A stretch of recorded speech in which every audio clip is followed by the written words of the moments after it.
What's up, guys? Welcome back to the channel. My name is Nick. My name is Nathan. And this is Throttle Cars.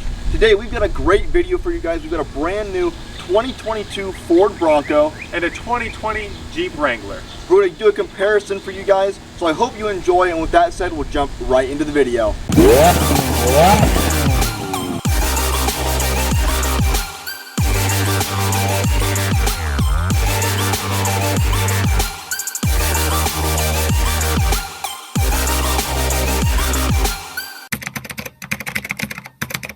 Alright guys, so taking a look under the hood of the Bronco, we've got a 2.3 liter EcoBoost 4-cylinder up here, putting out about 300 horsepower when running on premium fuel.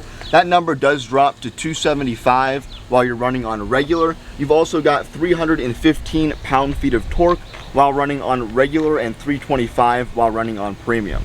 Alright, so now looking up under the hood of the 2020 Jeep Wrangler Rubicon, we have a 2-liter 4-cylinder engine that puts out 270 horsepower and 260 pound-feet of torque. Now, just like the Bronco, it has a turbo and it helps increase fuel efficiency.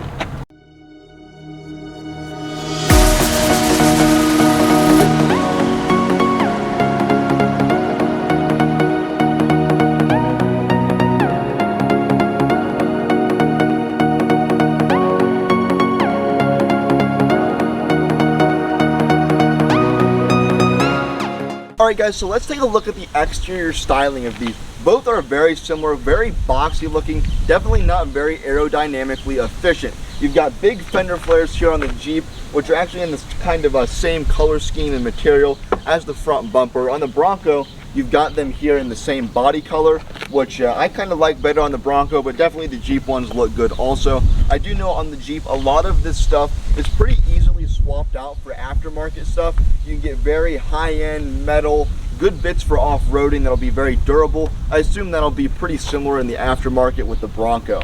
Now let's take a look at the lights on these. They are very cool lights. You can see we'll turn on and unlock it. You've got the big turn signal light right here, and then these are daytime running lights with the big circle around and then the bar in the middle. Really cool looking as well. Then we can take a look at the Jeep. You've got the similar kind of vibe. You've got the flat turn signal and other light over here, and then the big round circular daytime running light there. Alright, so there are a lot of similarities on these vehicles. One thing is that they both have the option to get hard tops or soft tops that you can swap in and out. You can see right now the Jeep has the hard top on it, and the Bronco actually has the soft top on it right now. Now we do have a soft top for the Jeep. Now, one difference that I will note, and that I really appreciate the Bronco actually having, is having a mirror that is mounted not on the door.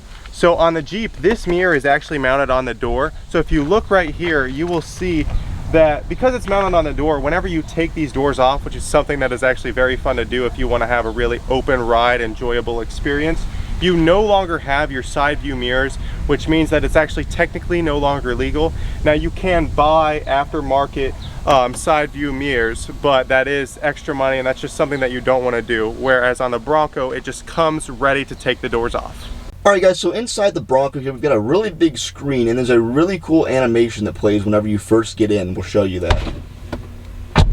You can actually see the animation here on the center screen as well as there, and that one's actually a little bit different, you can see. But this one, the boulders roll up and form a Bronco logo. Just a really neat animation I wanted to show you guys. Alright, so now just looking at some of the technology in the Bronco, and we will do this in the Jeep as well, just glossing over things in the comparison. You do have Apple CarPlay, Android Auto, Bluetooth in both vehicles. Basically, you have a very smart infotainment system. Alright, so one thing that I do want to mention that's a little bit different about the Bronco is that this is a fully digital display right here, and you have a lot of options that you can cycle through. So first we were on tire pressure, and then it showed a little configure my view screen. And now you can see fuel economy, you have that on the Jeep as well, and then your trip information. And then here's something a little interesting, is you have your off-road screen. You don't, I believe, have that on the Jeep right in front of you, but you do have your pitch, roll, and steering angle right up here. Alright, then you can actually tap into the off-road info screen. You have a couple different sub-brackets, and you can see right here that there is a lot more specific information to going off-road. So you have a couple gauges there. You have Here you actually have your turbo boost pressure. That's something that I always enjoy seeing in a vehicle. There's your oil temperature, of course. Transmission temperature, just cycling through things, battery voltage. And then here again is your off-road screen. There is your pitch, your roll, steering angle. Alright guys, so sitting in here, this one is equipped with leather seats. This is the Outer Banks trim, so it is a pretty nice, luxurious feel in here. You got a nice grab handle down here as well as one over here that you can grab onto, and then go and look down here. We've got heated seats here, and then you've got this really neat fan speed dial. It's kind of the same type of dials you had in the Mustang. It just has a nice click to it, and it's like that aluminum-ish looking trim. It's not actually aluminum, but that's what it looks like. And then we have the auto start stop right up here, and then parking assist sensors, cameras. This actually has the 360-degree camera, which you can check out right here. You actually see right here the tire from the Jeep that's right over there, and then the back of the Jeep bumper, but another really cool feature. So we can also cycle through some different camera angles here. You've got the, I believe the mirrors on both sides here, and then the front view camera. We can click up here, and then there's just the front view camera, and then there's the 360 view. Alright, so another little interesting thing about the Bronco here is this little plaque that you have right next to the gear shift. So right here you just see Ford, and then it says designed and engineered in Dearborn, Michigan, and built at Michigan Assembly Plant. Alright guys, so up here at the top we have a couple other buttons. You can equip more things over here. You can see there's some empty space. But right here, this is the trail turn button, which is really interesting. It'll lock the back rear wheel on the side you're trying to turn to allow you to have an easier time turning. If you're on a trail and you kind of have a tight corner or something, that'll just lock that back rear wheel, so you almost kind of just pivot along that back rear wheel. Alright, so something that we definitely want to mention about the Bronco in this comparison video are all of the GOAT modes that you have. Now this is something you don't have in the Jeep, but you can see that you have a bunch of different modes. First is normal, second is eco with the little friendly little planet, then you get to sport with a little burning earth, and then you have a slippery mode in case you are going through, you know, sand, snow, mud, that kind of thing. Which actually you do have a mud mode specifically for mud and ruts, and you also have a sand mode. Alright guys, so one interesting thing here with the off-road status, you can see the back wheels are kind of highlighted. That's because that's what's engaged right now. We're actually in two-wheel drive. Then we can switch it into four-wheel drive, and then you can see this is going to change, and you've got the whole thing highlighted now. Just a really interesting touch that they put on there. So just a glance over the interior, you can see the full interior and full review in another video that'll be linked in the description. We've got this really nice black and brown leather interior, and then of course you got the big screen there, you got the grab handles, but just a little gloss over, you've got the same black and brown trim in the back seats as well. Alright, so the animation in the Bronco is a little bit cooler, but if you start up the Jeep, you will see a little Willys Jeep that crawls across the screen. You can see right at the bottom there, you saw it come in and then it goes below your mileage and then it comes back out. Alright, and just like in the Bronco, you have a lot of information. Now this screen isn't quite as digital as the Broncos. You actually have your RPMs and your speed as analog gauges, but then moving over here to the big screen right here, which actually is significantly smaller than the Broncos, you do have Apple CarPlay, Android Auto, Bluetooth, everything that you need. Alright guys, so now inside the vehicle as well, we do have heated seats and a heated steering wheel. Now the Bronco that we have does not have the heated steering wheel. That's not to say that the Bronco can't have a heated steering wheel, just these might have been optioned a little bit differently. So over here on the passenger side, in the Bronco you had two different handles, one on that side and one down there by the center. But this one you just have one big grab handle right here in the center of the passenger side, as well as this handle up here to help you get into the vehicle. Alright guys, so a couple things that I wanted to mention about the difference between the Jeep that we have and the Bronco that we have. First, we actually have 4 different auxiliary buttons. So right here you can see that you can actually tie these. There are 4 spare cables under the hood that you can connect to, say, a winch or a light bar, anything you want to, and it's actually pretty cool what you can do with those. Also, this is the Rubicon, which means that this is guaranteed to come with locking differentials. Now the Bronco that we have doesn't come with that, but what locking differentials are is you actually lock every single wheel together, all 4, so they are all 4 receiving power from the motor rather than just 1 or 2 as you would in 4-wheel drive. Alright, so we'll just gloss over the interior again. If you want to see the full video, link down in the description to the full review of this Jeep. But we've got nice black leather here. You got the Rubicon stitched in the back. Again, similar black leather trim in the back. Also, you got some leather trim on the parking brake there.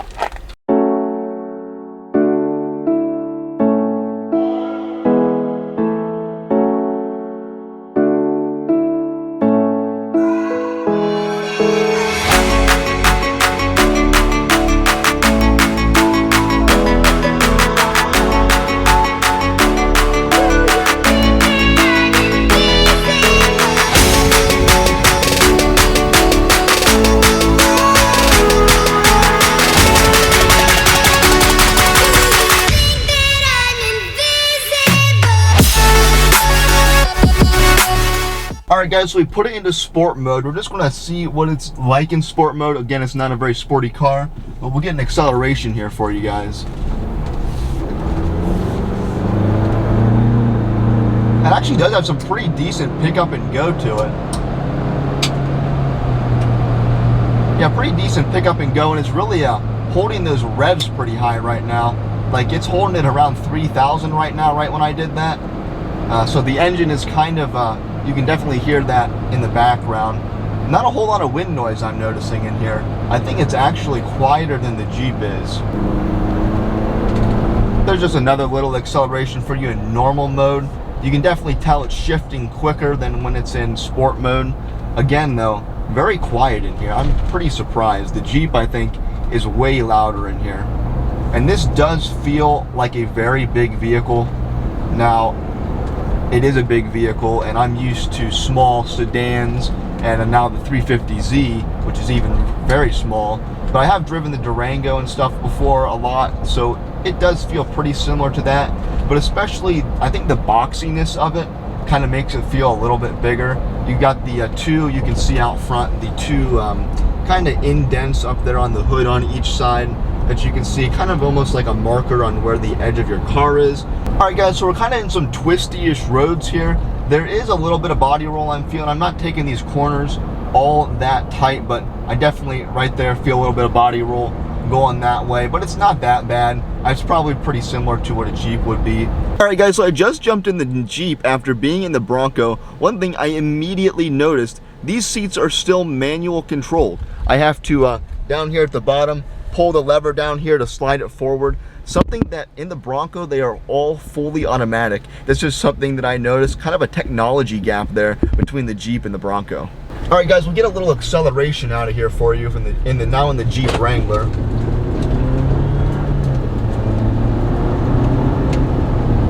This actually has pretty good pickup and go too. I noticed in here, you can hear a little bit of that turbo from the engine. Definitely a little bit more than you can on the Bronco. Just something interesting. This steering feels a little bit looser than it does on the Bronco. I kind of like the feel on the Bronco steering a little bit better. But yeah, interesting differences here. This steering wheel also feels a little bit thinner maybe, and I think I kind of like the feel of the Broncos a little bit better. We have a little bit of a twisty right here. We're going to see what the body roll feels like. This is actually quite a tight turn here. You definitely feel some body roll. Again, I didn't take that turn that quick, but I actually do need to take a left right here. Or take a right, rather. So we're kind of on a more back road here now. We'll give it a little bit more gas. This has decent pickup and go also, but really nothing too crazy or anything. Of course, again, it's a big, boxy, off-roading SUV. It's not a sports car. It's not trying to be, but you still do want it to have a little bit of power for passing on the highway or things like that. And just kind of an interesting thing to have, just even that little bit of power. Hear a little bit of that engine noise. Just kind of for me being a car enthusiast, I just kind of think about those kind of things. We actually just jumped onto a gravel road here. There is a lot of noise and lots of vibrations you feel in here, certainly. That's kind of a good thing though in this off-road type vehicle. If you're taking on trails, you want to know when you're going over a big rock or something, or you want to feel the trail if you're off-roading.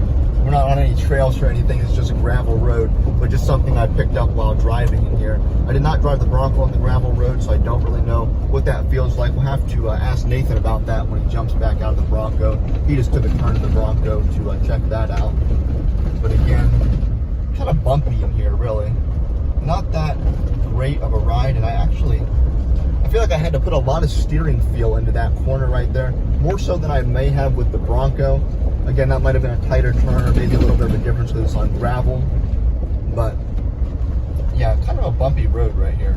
Alright guys, so now we're here in the Jeep. The Jeep does have some pretty big tires on it, more off-road focused, and that could be contributing a little bit to the road noise in here, but it is definitely louder in here than in that Bronco. The Bronco actually is pretty quiet, and it's even got the soft top on right now, which probably would make it a little bit louder versus the hard top, but again, this is a pretty big difference I'm noticing. The Bronco is significantly quieter. Also, this steering feel I'm noticing right now, I feel like I have to put a little bit more into it. It's a little bit more loose in the Bronco. Now that could be because this has been broken in a little bit more. This has over 20,000 miles on it by now, but still I do want to note that difference. The Bronco steering feel is pretty loose too, but again, this does have a pretty loose steering feel to it. Alright guys, so we just got back from driving the Jeep and the Bronco. I drove both of the cars. Nathan's only driven the Jeep, but I'm going to get into my impressions first. First off, just to summarize, I thought the Bronco was a better driving experience, honestly. I think it drove smoother. I think there was less noise when on the road. Definitely less tire noise. Now that could be a factor of this Jeep having more off-road type tires than road tires, versus that Bronco having just about more street tires rather than off-road tires. I think that did play some factor in it, but I thought the Bronco was overall a better driving experience. Now, there was some noise, there was definitely some body roll, but we'll jump to Nathan to see what he thought. But again, I just think that Bronco was a better driving experience. Yeah, so definitely with the noise, I'm going to agree with you, Nick. It was a lot quieter thinking about it now being in the Bronco.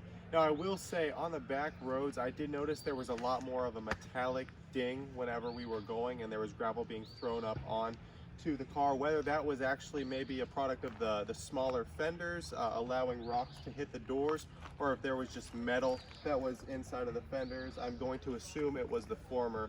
That is one thing that might have been a little bit better about the Jeep. Now, I might be a little bit biased towards the Jeep because I've driven it more, but I do prefer the Jeep and a lot of things about it. I just prefer the Jeep look, but that might just be my personal opinion and my bias causing that. Alright guys, so that is going to do it for this video today. If you enjoyed, be sure to go down, drop a like and subscribe, share the channel. My personal preference, I like the Bronco more. I think it looks better. They both look very good, but I like the looks of the Bronco better, to be honest. That's just my personal opinion, but I do think it drives better. Nathan, I know he's going to say he likes the Jeep, but do you have any final thoughts on anything? I definitely like the Jeep better. I disagree with how it looks, but you know, I like the Jeep better. So that is going to do it, guys. If you enjoyed, again, be sure to comment, let us know what you liked, and we'll see you in the next video. Bye guys. Peace out, boys. Don't forget to smash that like button and subscribe.